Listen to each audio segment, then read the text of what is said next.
2 semaines de hausse consécutive à la Bourse de Paris. S'achemine-t-on vers une troisième séance et semaine de hausse? Franklin, bonjour. Oui, bonjour Thomas. Alors avant de donner votre pronostic, on va décortiquer un petit peu l'actualité de la semaine. Un environnement plutôt redevenu vertueux, on le voit avec ces 2 semaines de hausse consécutive.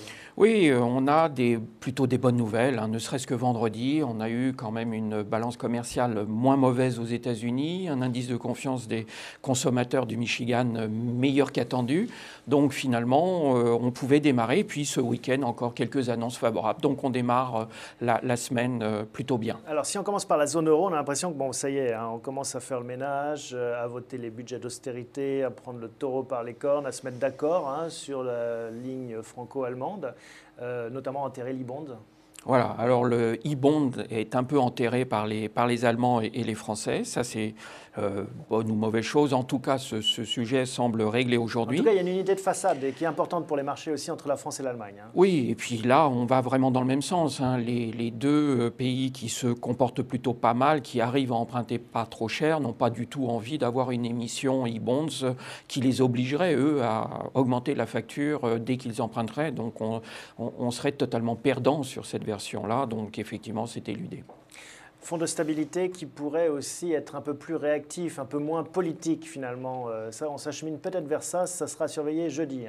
Exactement. Jeudi, vendredi, on a la réunion avec les chefs de gouvernement et les grands argentiers. On va voir un petit peu comment on pourrait aménager un petit peu le traité d'Union européenne pour faire en sorte que ce fonds de stabilité puisse intervenir directement sur les pays en difficulté pour aller souscrire leurs dettes sans avoir à passer par des plans de sauvetage, des décisions plutôt politiques où on sait que par exemple en Allemagne, c'est relativement mal vécu à chaque fois que de mettre la main à la poche. Oui, et puis avec tous les aléas politiques et la pollution que l'on peut connaître par rapport aux décisions économiques ou financières, comme le disait un analyste patenté, on se détache de plus en plus du politique pour aller vers de l'économique et ça risque d'être mieux perçu par les marchés.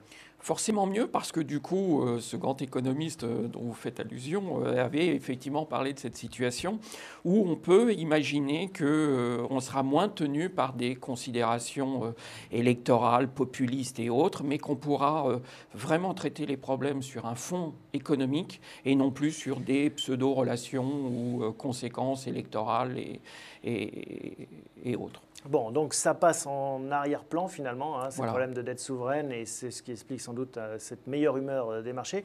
Si on regarde du côté des États-Unis, on a un agenda assez chargé aussi. On peut commencer avec le discours de la Fed mardi soir. Alors, discours de la Fed, de Bernanke, qui va dire la croissance sera difficile et moins importante, le chômage sera toujours important, mais globalement, on n'attendra pas de la réunion de la Fed des décisions très très importantes.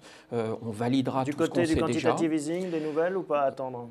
Alors oui, c'est la grande idée de Bernanke, c'est à chaque fois de pouvoir laisser la porte ouverte, de dire le quantitative easing 2 pourrait être plus important que prévu, les 600 milliards pourraient être plus importants, mais c'est finalement là aussi la décision qui a été prise entre cette cohabitation entre le président et son congrès, qui finalement s'achemine vers des incitations fiscales, des aides et autres, qui par un moyen dérivé peuvent être une augmentation de ce plan de détente quantitative. Bon, on attend des prix à la production, prix à la consommation, vente au détail, plutôt dans le bon sens. Plutôt dans le bon sens, pas de mauvaise surprise, des chiffres sur l'immobilier. Là, peut-être un petit mauvais, mais pas de mauvaise surprise. On les attend mauvais, ils seront mauvais. On sait que ça ne redémarre pas de ce côté-là. On ne parle plus beaucoup des entreprises là, en ce moment. Non, parce que les publications, on s'achemine vers la fin. Les plus significatives sur le SP500, ce sera Oracle cette semaine. Mais vraiment, on est sur la fin des publications. Voilà. Et on ne parle pas non plus de la Chine avec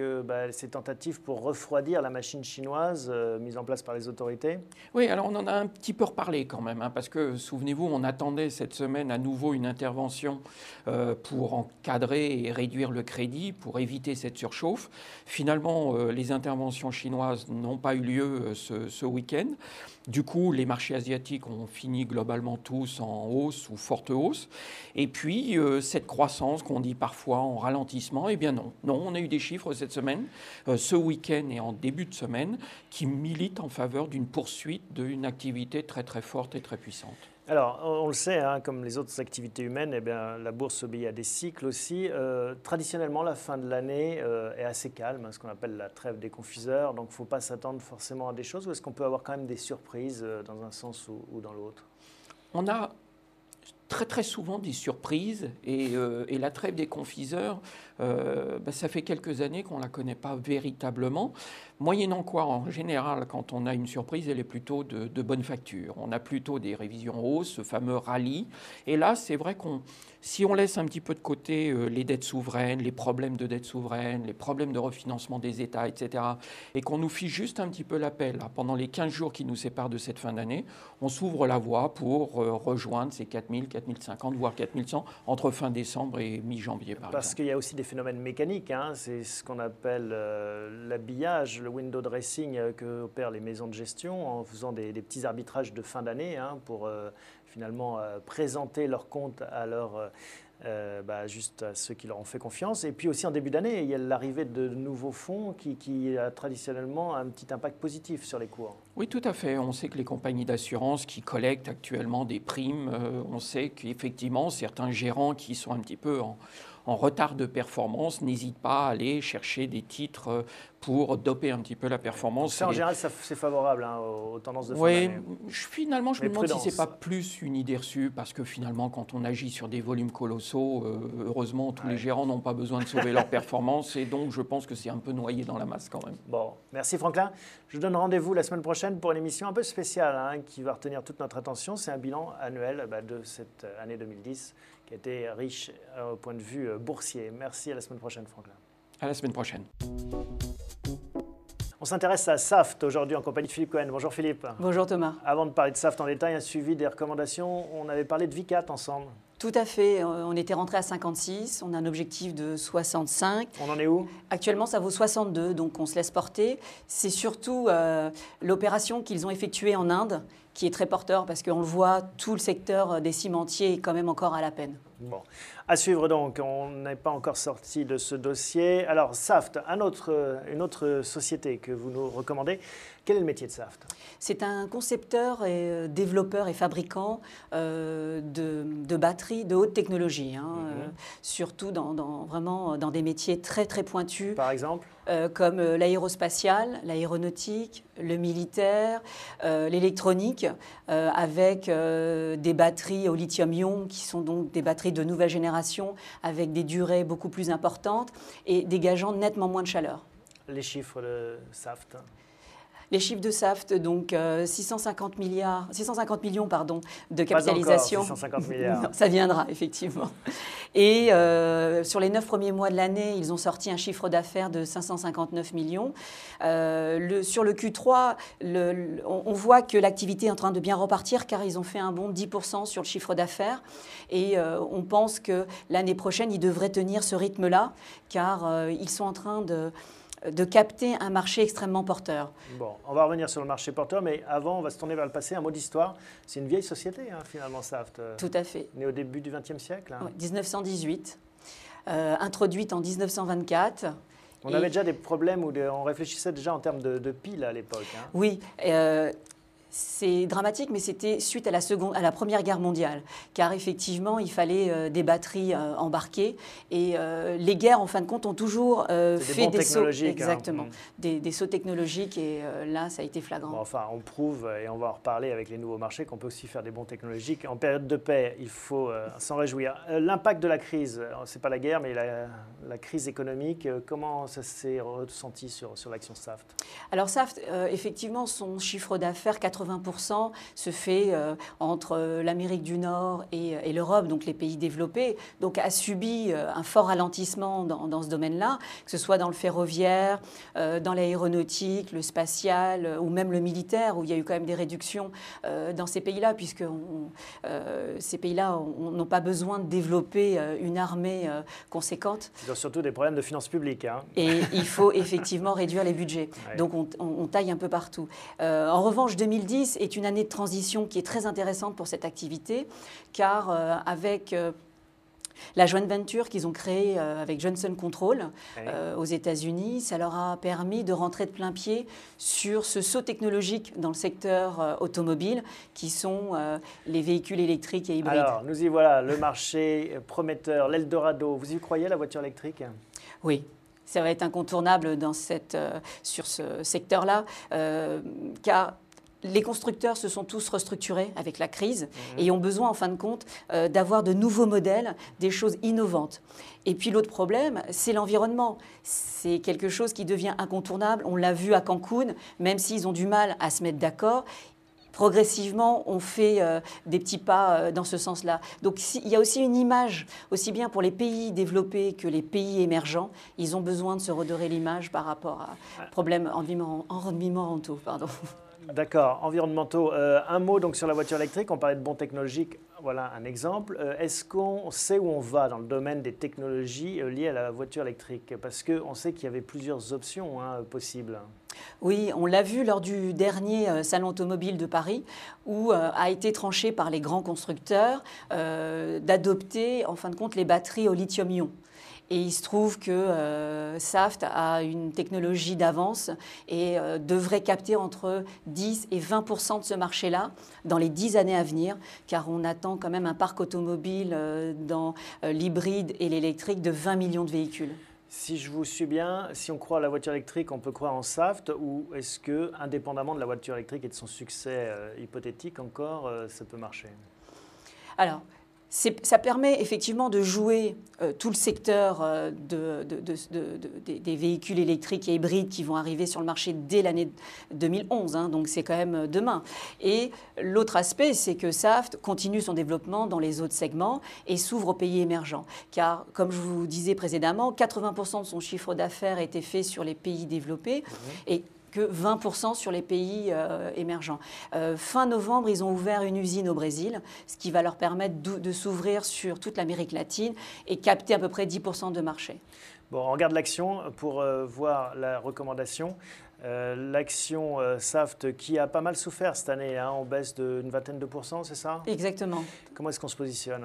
Donc là, elle est autour de 26. Ouais. On rentre à ces niveaux-là, oui, qui sont raisonnables.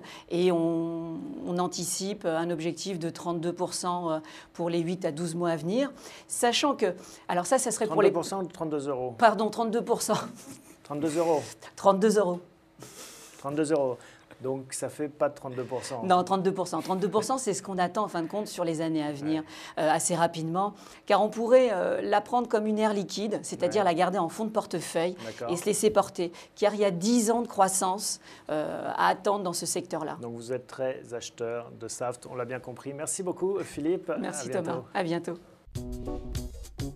Avec Renaud Muraille, on va parler d'Arkema aujourd'hui. Bonjour Renaud. Bonjour Thomas. Alors, un mot auparavant sur le suivi. On avait deux valeurs qu'on suit ensemble, Christian Dior et Groupe Flow. C'en est où? On va se laisser porter pour les deux. Christian Dior, on a encore 8-10 euros à prendre au niveau du cours. Quant à Groupe Flow, on est plus sur un investissement moyen terme où on accompagne la recovery d'un beau dossier. Alors, le métier d'Arkema, quel est-il? Une nouvelle société. Oui, c'est de la chimie. Alors, nouvelle société parce qu'elle a été créée en 2004 suite notamment à la réorganisation du pôle chimie du groupe Total. C'est une filiale, en effet, qui a été spin-offée, comme on dit en bon français, c'est-à-dire externalisée. Oui, et introduite en bourse au mois de mai 2006, donc c'est tout récent, effectivement. Donc, nouvelle société, mais vieux métier, la chimie. Oui. Alors, on a trois pôles, en fait. On a la chimie, donc les produits vinyliques, donc ni plus ni moins le PVC, très corrélé au secteur du bâtiment.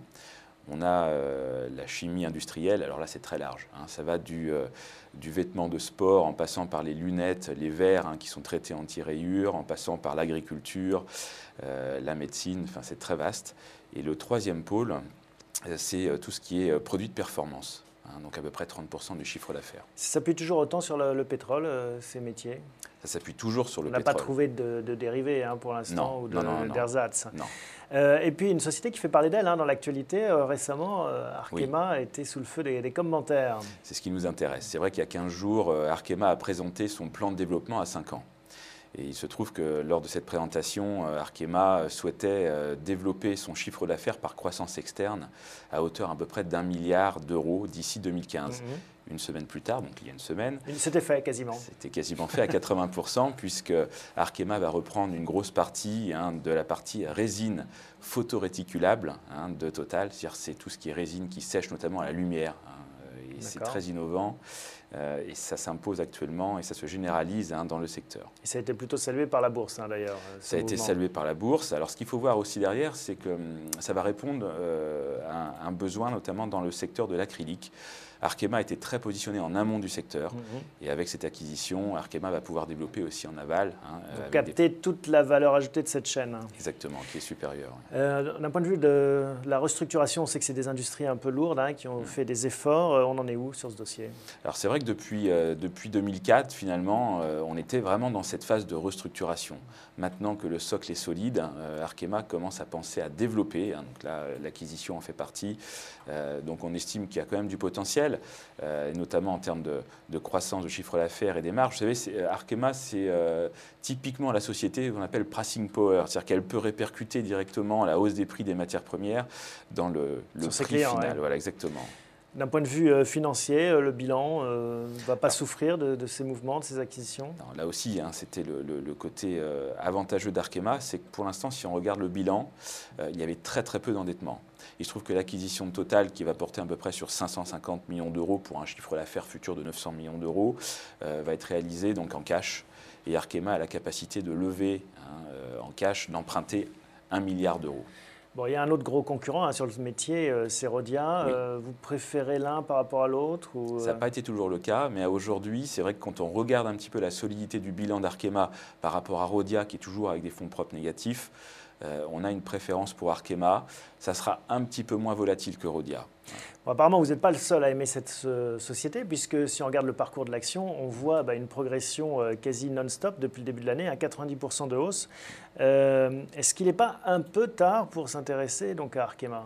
Non, parce que je pense qu'il y a une nouvelle histoire qui s'écrit et c'est vrai qu'au niveau de Barclays Bourse, on suit particulièrement les années futures et le potentiel de développement dans l'activité chimie. Donc malgré un beau parcours, on a encore un potentiel. Donc on voit une action qui dépasse un peu les 50 euros.